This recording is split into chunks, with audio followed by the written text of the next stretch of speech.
Em João, capítulo 14, versículo 6, Jesus Cristo disse: Eu sou o caminho, a verdade e a vida. Ninguém vem ao Pai senão por mim.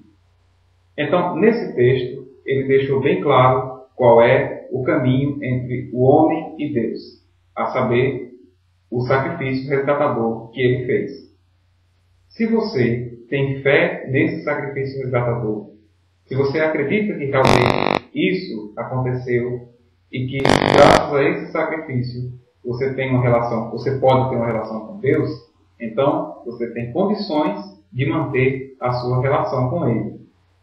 João 14,6 é o texto que deixa bem claro que, independente de você fazer parte de uma organização religiosa, o caminho entre você e Deus já existe desde a época que Jesus morreu, que é o seu sacrifício, que abriu as portas de comunicação entre o homem e Deus.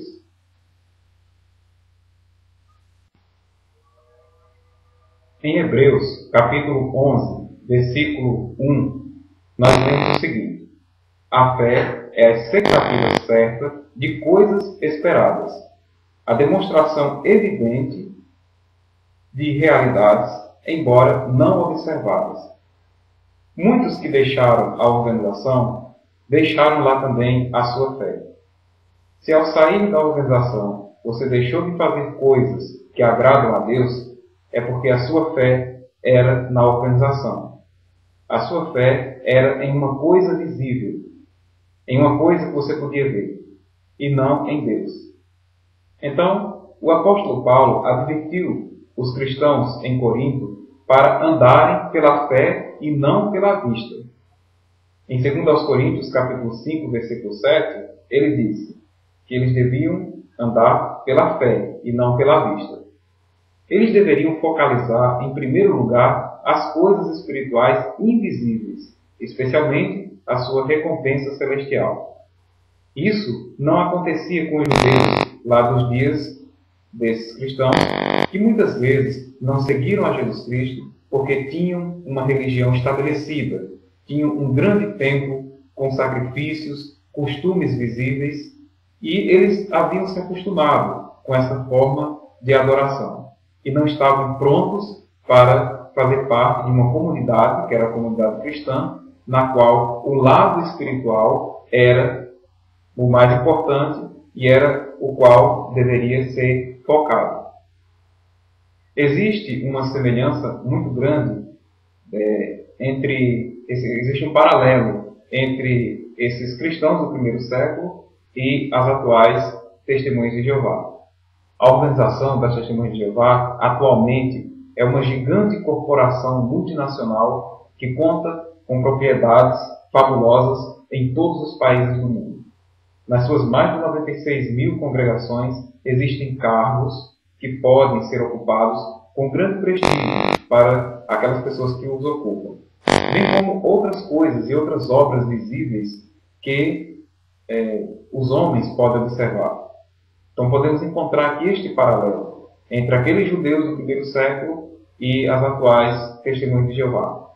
Elas estão muito acostumadas com a forma de adoração que fazem, de modo que se a organização desaparecer de suas vidas, é como se o próprio Jeová o fizesse. Não permita que isso aconteça com você.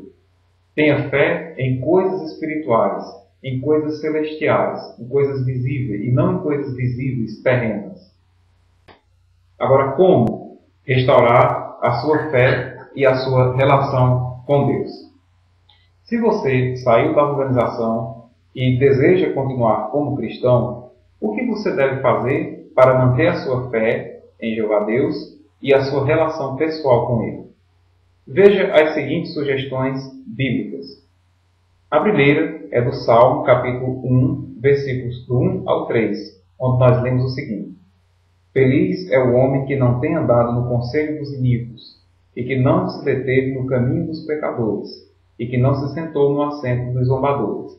Mas o seu agrado é na lei de Jeová, e na sua lei ele lê dia e noite em voz baixa.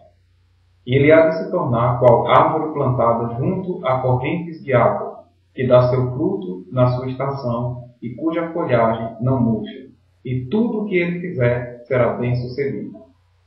Então, esta é a primeira sugestão que você deve seguir.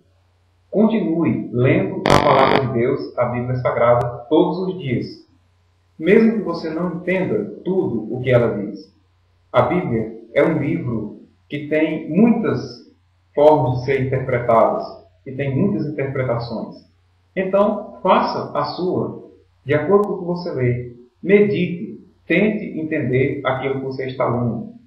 Peça a ajuda de Deus antes de ler através da oração. E leia com muita atenção, sem se utilizar das interpretações fornecidas pelo corpo governante.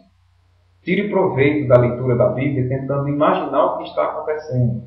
Assim, ela se tornará viva para você e clara também. Então, você pode se perguntar o seguinte: o que eu aprendi dessa leitura? Como posso aplicar esta leitura em minha vida? O que Deus está dizendo para mim nesse texto?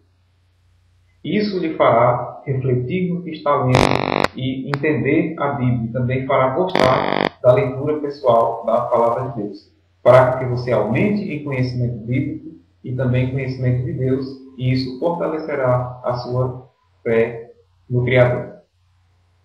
A segunda orientação vem do Salmo 32, versículo 6, onde nós lemos: por esta causa, todo aquele que é leal orará a ti. Em tal tempo, somente conforme puder ser chamado, ser achado.